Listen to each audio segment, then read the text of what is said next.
Nah subhanallah, orang yang datang membawa cinta nggak pernah ditolak sama Nabi. Orang datang bawa cinta nggak pernah ditolak sama Nabi Muhammad SAW. Cintanya nggak pernah dinafikan, nggak pernah diabaikan, nggak pernah diignore, diterima. Salah satu cara biar kita itu bisa cintanya kuat adalah dengan sholawat. Nah ini judulnya sekarang kan numpang sholawat, numpang sukses lewat sholawat. Singkat, pendek, 3 menit selesai. Tapi nanti pulang langsung praktek. Yang pengen beli mobil, kabul. Pengen beli rumah, kabul. Yang mau ngelamar anak Pak Kapolsek, kabul.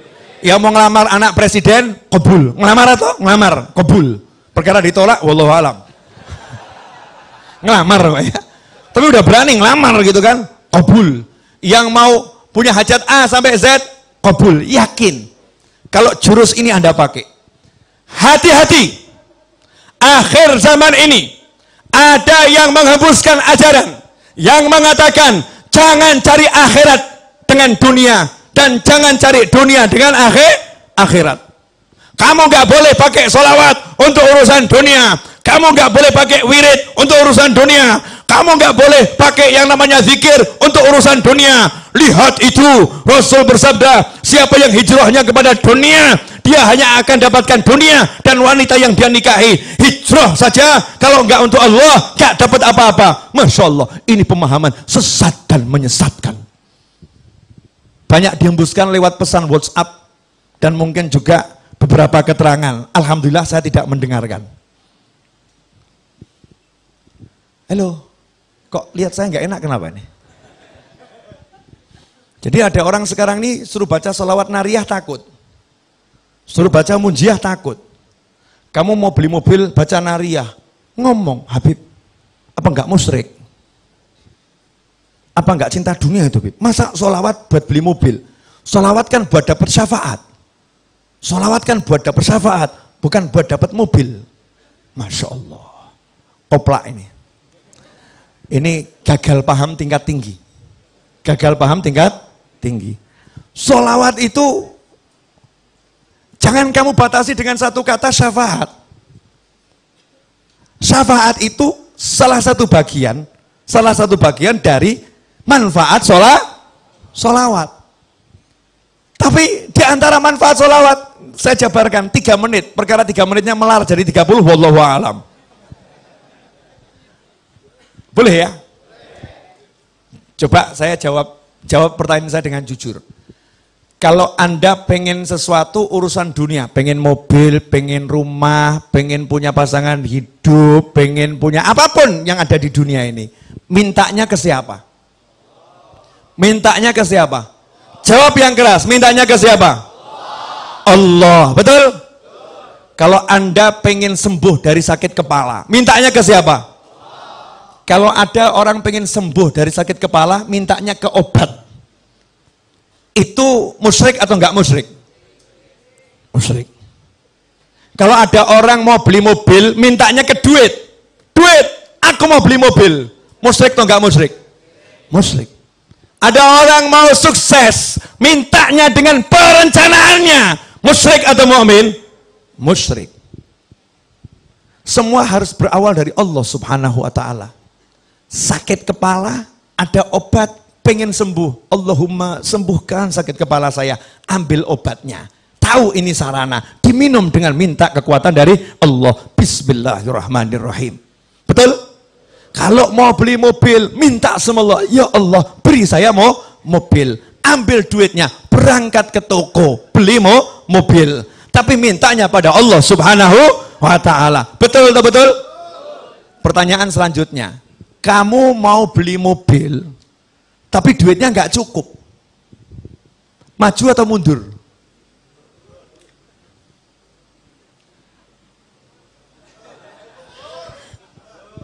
Saya mau tes Anda ini mukmin atau musyrik gitu loh. Kalau kamu mau beli mobil, tapi duitmu nggak cukup, kurang 200 juta, nggak nanggung ya. Lah punyanya berapa? 10.000. Punya 10.000, mau beli mobil harga 200 juta 10.000. kurang 200 juta, maju atau mundur? Mintanya ke siapa? Mintanya ke? Suruh minta sama Allah kok mundur? Justru karena kamu nggak punya, kamu minta sama Allah. Bilang sama Allah, ya Allah, ini uang 10.000 ya Allah. 10.000 ini nggak bisa dibuat beli apa-apa. Kalau nggak kamu izinkan beli apa-apa. Tapi kalau engkau izinkan ya Allah, 10.000 ini bisa dapat mobil 200 juta ya Allah. Ya Allah, tolong beri saya mobil yang satu itu ya Allah. Harga 200 juta, 10.000 rupiah. Amin. Kantongin. Allahumma mobil. Terus keluar. Jalan ke showroom. Istrinya bilang apa? Stres atau normal? Stres. Betul kan? Karena istri yang ngukur, uang 10.000 mau beli mobil. Betul kan ya? Allahnya dibuang. Ini loh akidah yang semerawut. Akidah yang semerawut. Nanti saya akan jelaskan dari Al-Quran, hadis Nabi, kehidupan para ulama, kehidupan sahabat, kehidupan orang yang normal. Kita ini yang nggak normal. Kita yang sakit. Yang sakit nih kita. Boleh saya jelaskan? Nah, jadi kalau minta ke siapa? Allah. Minta tolong sama siapa? Allah. Betul? Kalau minta sama Allah dengan muji-muji Allah. Ya Arhamar Rahimin, Ya Allah, Ya Mun'im, Ya Sami', Ya Qadir, Ya Jabbar, Ya Qahar, Asma'ul Husna dibaca semua. Muji-muji Allah. Terus minta, kabul nggak? Nanti dulu. Kamu minta ke Allah dengan semua pujian yang dibaca oleh malaikat muqarrabin dan dibaca anbiya wal mursalin dan yang belum diturunkan ke muka bumi. Kalau tidak kamu awali sholawat, tidak kamu tutup dengan sholawat, ditolak oleh Allah Subhanahu wa ta'ala. Paham enggak? Yakin paham? Paham enggak? Jadi kalau awalnya nggak ada sholawat, akhirnya nggak ada sholawat, diterima atau ditolak? Orang mau nikah, ngurus surat nikah, ya pergi ke kantor urusan agama, bawa dirinya, bawa calonnya, bawa semua perlengkapan, nggak bawa KTP, jadi nggak suratnya? Enggak. Bawa uang 200 miliar, beli tanah, mau buat perjanjian jual beli, KTP nggak punya, kepake nggak duitnya? Enggak, KTP penuhi dulu, baru nanti dilanjutkan tahap berikutnya. Betul atau betul? Kamu puji-puji Allah, Allahnya bilang kalau kamu nggak bawa nabiku, minggato, silahkan pergi. Dan itu dibuktikan dalam sholat. Sholat dari awal sampai akhir Allah semua. Bahkan Al-Quran, Al-Fatihah, Ummul Kitab. Habis itu kamu baca 30 juz. Giliran at-tahiyat, kamu udah puji-puji Allah. At-tahiyatul mubarakatul sholawatut thayyibatulillah. Kamu syahadat. Tapi kamu gak mau sholawat. Kamu gak mau sholawat sama Nabi di at-tahiyat akhir. Apa kata Allah? Selesai, batal sholatmu. Tidak aku terima. Masya Allah. Berarti sholawat nih penting atau super penting? Lah kok kamu khutbah Jumat, satu masjid nangis, Allah, Habibnya luar biasa, blek semaput, Masya Allah, Habibnya hebat, Allah, pojok blek mati, serangan jantung, karena teriak, rindu sama Allah, Allah, disusul sebelahnya, blek mati. Hari itu dalam khutbah Jumat, 50 korban nyawa melayang. Karena rindu sama Allah. Cuman sayang, khotibnya lupa, gak baca sholawat di dalam khutbahnya. Pertanyaan saya, khutbahnya sah atau batal? Sah atau batal? Sholatnya jadinya sah atau batal? Batal. Yang batal khotibnya atau semuanya? Semuanya. Gara-gara ngapain? Melupakan sholawat. Kalau kamu lupakan nabiku, aku tak butuh dirimu. Allahumma sholli wa sallim alaihi. Sholawat. Makanya Habib Kiai guru pinter, cerdas. Santri-santri murid-muridnya diajarin, kalau mau minta sama Allah, sholawatin dulu. Betul kan? Sholawatin dulu. Anak Pak Camat, sholawatin bapaknya. Allahumma sholli ala Sayyidina Muhammad. Allahumma sholli ala Sayyidina Muhammad. Bapaknya ajak maulid, diundang buat maulid di rumah. Bapaknya diundang, Pak Camat diundang. Gak paham Pak Camat nih, kalau anaknya lagi dibidik nih. Nawaitunya, Allahumma berkat maulid. Allahumma sholli. Terakhir selesai. Makanya doa maulid manapun berjanji, burda, simtuduror, dibak. Doa itu babnya akhir pasti. Gak di awal. Setelah sholawat, baru apa? Doa. Betul? Jadi kalau hajatmu pengen kabul, kamu pengen duit, kamu pengen rumah, mintanya ke siapa? Ke Allah. Pakainya apa? Sholawat. Gak pakai sholawat, ditolak sama Allah. Makanya kalau ada orang mengatakan, jangan gunakan sholawat untuk mobil, jangan gunakan sholawat untuk motor, jangan gunakan sholawat untuk hajat dunia, maka jawablah, lantas suruh pakai apa? Kalau nggak pakai minta sama Allah, suruh pakai duit, suruh pakai kerja, suruh pakai usaha, suruh mengandalkan ikhtiarnya, melupakan Tuhannya. Ajaran siapa ini? Ini bukan ajaran Nabi Muhammad SAW. Makanya orang yang nggak punya duit, kalau udah kenal Allah, kenal Rasulullah, nggak ada yang pesimis, optimis. Nggak punya duit, pengen beli mobil, jalan di kampung lenggak-lenggok. Ditanya, kemana? Showroom. Ngapain? Beli mobil. Duitnya ada? Belum. Nah terus proses sholawat. Tahap awal, sholawatin dulu. Sholawatin. Dianggap orang stres. Ini yang normal ini. Yang anggap stres itu yang stres. Bener, gak paham. Nanti akan saya jelaskan. Serius. Yang kedua, dalil tidak terbantahkan. Dan ini yang punya Habib dan Kiai serta murid-murid dan kawannya. Yang lain nggak punya. Cari cek itu, cari di Google nanti. Kalau nggak percaya, di Google kalimat ini pakai bahasa Arab. Ya, satu-satunya amal yang tidak ditolak sama Allah hanyalah sholawat. Yang lain nanti dulu, cek, recheck, tolak, terima, tolak, terima. Kalau sholawat langsung diterima. Meskipun kamu riak, meskipun kamu ujub, tetap diterima. Itu yang namanya sholawat. Habib, Yai, masa bisa sholawat mengalahkan sholat? Nah ini pemikiran gak beres ini.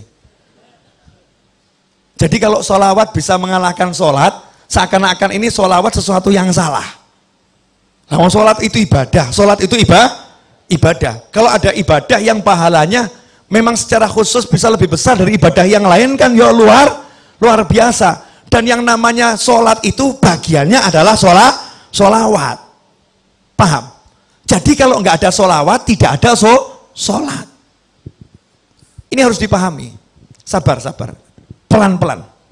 Step by step. Biar tidak gagal paham ya. Ayatnya. Innallaha wa malaikatahu yusalluna 'alan nabi ya ayyuhalladzina amanu sallu 'alaihi wa sallimu taslima. Allahumma shalli wa sallim wa barik alaihi. Setiap mau mulai maulid dibaca enggak ini? Dibaca kan? Ayat ini dibaca. Coba diterjemahkan. Inna, sesungguhnya, innallaha, Allah bersolawat kepada Nabi, wa malaikatahu, dan malaikat-malaikat Allah bersolawat kepada Nabi. Hai orang-orang yang beriman. Siapa yang manggil? Allah. Allah manggil siapa? Alladzina amanu. Siapa yang beriman? Anda beriman, saya beriman, kita beriman. Kita dipanggil oleh Allah subhanahu wa ta'ala. Ya ayyuhalladzina amanu sallu alaihi wa sallimu taslima. Allahumma salli wa sallim alaihi. Hei orang-orang beriman, kalian semua tanpa terkecuali sholawat dan salam kepada Nabi yang banyak dan yang baik. Betul? Ayat ini turun kepada sahabat. Sahabat orang yang paling paham bahasa Arab. Sahabat orang yang paling paham bahasa Arab. Makanya jangan belajar Al-Quran dari terjemahan. Gak pernah sampai nanti. Belajar Al-Quran dari ulama. Gak bisa dari terjemahan. Subhanallah. Nanya sama Nabi sahabat, amma salam qad arafna. Kalau salam kami udah tahu ya Rasulullah caranya. Assalamualaikum. Tahu salam. Wa kaifa nusalli alaik. Tapi kalau salam kaifa. Mas sholah sama kaifas sholah itu beda. Kalau mas sholah, apa itu sholawat? Bentuknya apa? Bentuk. Bentuk. Tapi kalau kaifa, itu bagaimana caranya bersolawat. Paham? Sahabat tidak pernah mempertanyakan bacaan sholawat. Yang ditanyakan sahabat, caranya bersolawat. Antara cara sama bacaan itu dua hal yang jauh berbeda. Sahabat nanya, kaifa nusalli alaik? Jawaban Nabi apa? Qulu, caranya kamu cukup mengucapkan Allahumma sholli ala sayyidina Muhammadin wa ala ali sayyidina Muhammad. Allahumma sholli wa sallim alaih. Bukan bentuknya. Kalau bentuknya macam-macam. Ada sholawat Ibrahimiyah, ya. Ada sholawat yang untuk keluarga Rasulullah, ada sholawatnya sahabat, ya, ada sholawatnya tabi'in, ada sholawat Nabi yang diajarkan ulama di dalam mimpi, macam-macam. Ada sholawat yang dikarang oleh para ulama, bentuknya bebas, bebas. Caranya ini yang benar. Apa caranya? Ucapkanlah Allahumma sholli. Ya Allah, tolong kamu bersolawat. Solawat itu artinya doa. Makanya ketika sahabat diperintahkan bersolawat dalam Al-Quran, sahabat bingung. Doakan Nabi, ucapkan salam untuk Nabi, doakan Nabi. Maka sahabat nanya sama Nabi, cara doakan Nabi gimana? Karena Nabi udah dapat semuanya, gimana mendoakan? Maka sama Nabi diajarin, kamu bilang saja sama Allah, ya Allah, tolong kamu yang doakan Nabi. Allahumma sholli. Ya Allah, tolong kamu yang bersolawat sama Nabi. Ya Allah, tolong kamu yang bersolawat kepada keluarga Nabi Muhammad SAW. Dah, sekarang dicek dulu. Cek. Pemahamannya udah nyampe belum? Yang merintah siapa? Yang dapat perintah siapa? Mukmin. Betul? Allah merintah kita untuk ngapa? Solawat. Solawat kepada siapa? Kepada Nabi Muhammad SAW. Nabi ngajarin kita bagaimana? Minta saja sama Allah, Allahumma sholli, ya Allah tolong kamu sholawat sama Nabi, betul? Ya Allah tolong kamu sholawat sama Nabi. Maka Allah jawab, innallaha wa malaikatahu yusholluna ala nabi. Allah dan malaikat udah terus-terusan selalu sholawat sama Nabi. Kalian yang sholawat sama Nabi. Kita jawab lagi, ya Allah kamu saja yang sholawat sama Nabi. Allahumma sholli ala sayyidina Muhammad. Ya Allah tolong kamu saja yang sholawat sama Nabi. Allahnya jawab, innallaha wa malaikatahu yusholluna 'alan nabi ya ayyuhalladzina amanu shallu 'alaihi wa sallimu taslima.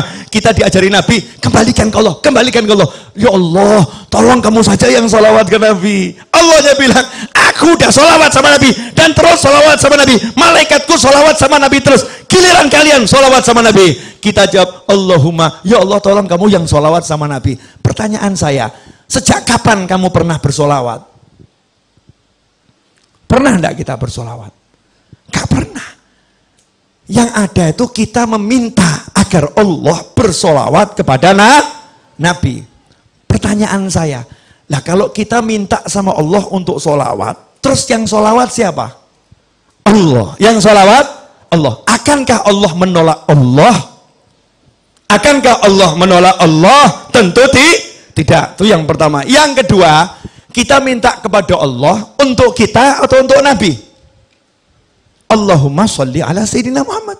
Ya Allah, tolong kamu bersolawat pada Nabi Muhammad. Berarti kita minta kepada Allah untuk siapa?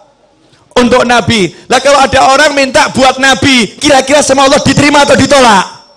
Dan mintanya kepada Allah, ya Allah tolong kamu, saya minta kepada kamu sesuatu untuk Nabiku, untuk kekasihmu. Tolong ya Allah. Kira-kira sama Allah dikasih atau nggak dikasih? Dikabulkan atau nggak dikabulkan? Kenapa? Untuk kekasih Allah semua diberikan oleh Allah.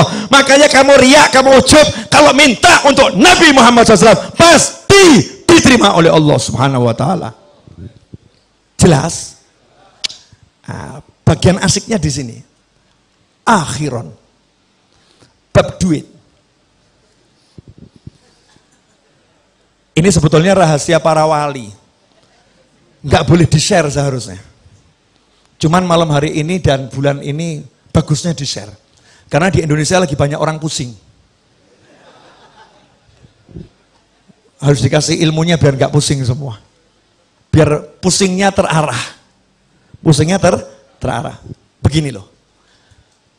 Masih ingat cerita Nabi Muhammad SAW ketika menceritakan dahulu di zaman Nabi-Nabi terdahulu ada 3 orang yang berteduh di dalam sebuah gua, kemudian ada batu yang jatuh dari atas menutup mulut gua. Ingat kisah itu?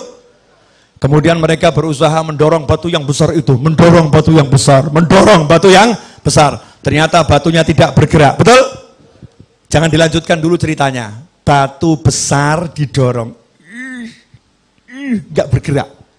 Seharusnya ini urusannya dorong atau traktor? Traktor, betul ya? Urusan batu ini kan urusan traktor, paham? Kamu mau beli mobil, duit gak cukup, uang gak cukup. Seharusnya urusannya apa nih? Ngutang ya? Minta tolong sama orang, ditambahin duitnya, betul? Tapi ngutang siapa yang mau ngasih? Gak ada yang mau ngasih. Ini dorong gak bisa, siapa yang mau nolong? Yang terkunci di dalam, gak bisa. Maka minta tolong kepada Allah Subhanahu wa ta'ala. Nabi mengajarkan mereka 3 orang yang minta tolong ini masing-masing berkata, ya Allah, saya pernah punya amal yang begini. Kalau amal itu kamu terima, ya Allah, tolong geser batu ini, betul? Maka bergeser batu sedikit. Yang kedua ngomong yang sama, bergeser batu sedikit. Yang ketiga ngomong yang sama, bergeser batu sedikit. Akhirnya cukup untuk lewat 1 orang. 1 demi 1 keluar. Artinya batu yang menutup tergeser, hajat terkabul karena ketiga-tiganya bertawassul dengan amal yang diterima oleh Allah Subhanahu wa ta'ala. Itu untuk nabi-nabi terdahulu. Untuk kamu, Rasulmu udah ajarin. Jangan yang nabi terdahulu, Nabi Muhammad SAW. Ada satu amalan yang tidak mungkin ditolak. Apa namanya tadi? Sholawat. Makanya pinternya Habib sama Kiai. Sengaja saya terus sebut Habib sama Kiai. Habib sama Kiai. Biar Indonesia paham ilmunya Habib dan ilmunya Kiai. Ilmunya Habib dan ilmunya guru. Mereka orang-orang yang luar biasa. Meskipun penampilannya biasa-biasa saja. Meskipun penampilannya mungkin baju takwa nggak jelas. Mungkin sandal aja warnanya beda. Ya, sandal warnanya beda, nyantai. Mungkin kalau dilihat orang ini orang nggak jelas, tapi ilmunya luar biasa. Rumahnya mungkin reot, reot. Coba perhatikan. Habib sama Kiai dari zaman dahulu kala ngajarin, kamu kalau punya hajat baca nariyah 4.444 kali. Selesai nariyah bilang, ya Allah berkat sholawat nariyah kabulkan hajat saya, betul? Kamu kalau punya hajat baca maulid simtuduror, barzanji, burda, dibak dan sejenisnya. Selesai maulid bilang berkat maulid ini ya Allah kabulkan hajat saya, betul? Kamu kalau punya hajat diajari Habib Kiai baca munjiah 1000 kali, sholawat A sekian kali, sholawat B sekian kali. Selesai bilang sama Allah, ya Allah berkat sholawat yang aku baca tadi kabulkan hajat saya, betul? Pertanyaan saya, ajaran Habib sama Kiai ini berasal dari mana? Dari ajaran langsung Nabi Muhammad Sallallahu Alaihi Wasallam. Amal yang tidak ditolak. Dan buat kita amal yang tidak ditolak adalah sholawat. Makanya kalau kamu pengen beli mobil, baca nariyah 4.444 kali. Tapi jangan diwakilkan. Kalau kamu wakilkan, yang qabul yang mewakili. Karena judulnya ini mau tawasul dengan mujahadahmu, dengan usahamu. Gantinya dorong batu tadi loh. Usahanya duduk di kamar. Nanti kamu masuk kamar bilang sama istri, Dek saya mau beli rumah dulu ya, jangan diganggu 5 jam. Siapkan kopi, teh, dan makanan. Kunci kamarnya jangan diganggu. Kholwat 5 jam. Nariyah, munjiah. Anaknya ditanya sama ibunya, nanya sama ibu, ibu ayah mana? Beli mobil. Di mana? Di kamar. Masya Allah. Keluar dari kamar ya, ayahnya ada tamu, terus anaknya cerita, ayah tadi beli mobil. Oh iya benar, di mana? Di kamar. Masya Allah. Tamunya nanya, iya betul, iya. Gimana caranya? Nariyah 4.444 kali. Hasilnya sebentar lagi saya harus keluar dulu. Hasilnya sebentar lagi saya harus keluar dulu. Baru dia keluar, jalan ke pasar, jalan cari obyekan, jalan dia bergerak. Nanti itu sholawatnya akan bekerja. Sholawatnya akan bekerja. Loh, kalau Nabi yang terdahulu saja umatnya di dalam gua nggak ngapa-ngapain, diem saja, gerak sendiri. Lah kamu udah pakai sholawat, masih pakai kerja, nggak kabul ya nggak mungkin. Mana imanmu, mana yakinmu, mana percayamu? Jangan percaya dengan fata morgana. Pekerjaan itu fata morgana, perencanaan itu fata morgana, ajaran nabimu itu nyata, saudara-saudara. Allahumma sholli alaihi. Jelas. Masing-masing buat rencana kelihatannya nih. Mulai pulang mau sholawat, mau sholawat, mujahadah, baca sholawat. Ini kalau semua ngamalin sampai nanti sudah terwujud, komisi nggak nyampe Solo, awas. Namanya guru tuh harus dapat komisi, yang ngajarin kan ya. Perdagangan kan begitu kan ya. Yang ngajari kan dapat apa itu, hak cipta ya. Royalti. Nah, royalti nggak usah banyak-banyak, udah 10%. Royalti 10%. Ikhwani rahimakumullah. Jelas yang saya sampaikan? Jelas? Sekarang hidup ringan atau berat? Ringan ya. Gak usah repot, kita punya Nabi Muhammad sallallahu alaihi wasallam. Ada yang masih ngeyel, mungkin nonton orangnya. Sebentar. Masih belum puas. Oke, satu lagi. Yang di rumah tuh masih belum puas dalilnya. Wa may yattaqillaha yaj'al lahu makhrajan wa yarzuqhu min haitsu la yahtasib. Siapa takwa kepada Allah, Allah akan selalu memberikan solusi untuk masalahnya. Apapun itu masalahnya, wa yarzuqhu min haitsu la yahtasib, dan Allah akan selalu memberinya surprise rezeki. Rezekinya surprise, rezekinya kejutan, tidak bisa difikir dari mana datangnya. Tahu muncul. Itu namanya min haitsu la yahtasib. Bahasa kerennya surprise. Itu kerennya. Rezekinya surprise. Ayatnya itu, lihat asbabun nuzulnya. Asbabun nuzulnya tentang suami istri yang anaknya tertawan oleh musuh. Terus suami istri ini menghadap Nabi Muhammad SAW. Terus ngomong sama Nabi, anak saya ditawan musuh. Apakah Nabi kirim pasukan untuk membebaskannya? Apakah Nabi mengatakan, satu sahabatku nyawanya seperti nyawa seluruh umatku, maka akan kukerahkan seluruh pasukan untuk bebaskan anakmu? Apakah seperti itu? Enggak.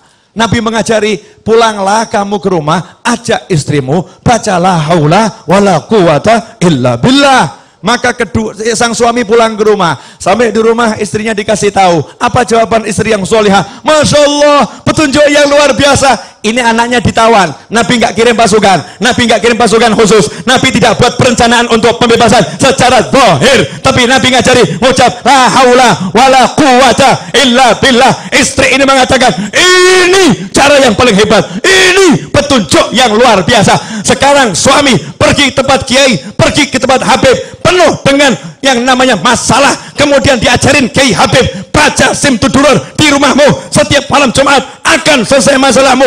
Pulang ke rumah, ngomong sama istri, istrinya menjawab, maulid lagi, urusannya duit kok suruh baca maulid, urusannya utang nggak selesai kok suruh baca maulid. Na'udzubillah, amin. Mana perencanaanmu, mana strategimu? Rasulullah nggak membuat strategi, sahabatnya tidak suruh membuat strategi, suruh duduk zikir kepada ilahi Rabbi. Hasilnya subuh, ketok pintu rumah, anaknya datang, assalamualaikum, rangkulan nangis. Anaknya datang bawa kambing sejumlah lembah itu ya, lembah. Di riwayat yang lain kuda sebanyak itu, masya Allah. Maka sang ayah ini langsung ngadep ke Rasulullah SAW. Ya Rasulullah, anak saya udah pulang, selamat, bahkan bawa rampasan perang. Ternyata anaknya ketika ditawan, yang nawan dibuat tidur sama Allah. Kemudian anaknya bisa melepaskan ikatannya. Anaknya kemudian melarikan diri. Dan ternyata kambingnya saat itu, atau kudanya saat itu, semua ikut sama anak tersebut ke Madinah Nabi Muhammad SAW. Sehingga sampai depan pintu, orang tuanya bahagia, anaknya bahagia, kambingnya juga bahagia. Kambingnya hijrah nih, dari tangan orang kafir ke tangan muslimin. Apa kata Nabi? Muncullah itu turun ayat, wa may yattaqillaha yaj'al lahu makhrajan wa yarzuqhu min haitsu la yahtasib. Makanya kalau kamu pengen solusi, kamu pengen rezeki, jalannya takwa. Dan salah satu jalan takwa yang terbaik adalah sholawat pada Nabi Muhammad sallallahu alaihi wasallam. Makanya kalau ada orang mengatakan jangan jadikan sholawat untuk cari dunia, orang ini tidak paham ilmunya Allah dan Nabi Muhammad SAW. Justru kalau kamu butuh dunia, pakailah akhiratmu, pakailah Allahmu. Itu namanya orang yang mengandalkan Allah subhanahu wa ta'ala. Jelas semuanya? Alhamdulillah. Teriak-teriak udah selesai. Baju sudah tembus, ya kaos sampai ke depan basah kuyup. Sudah saatnya pertandingan.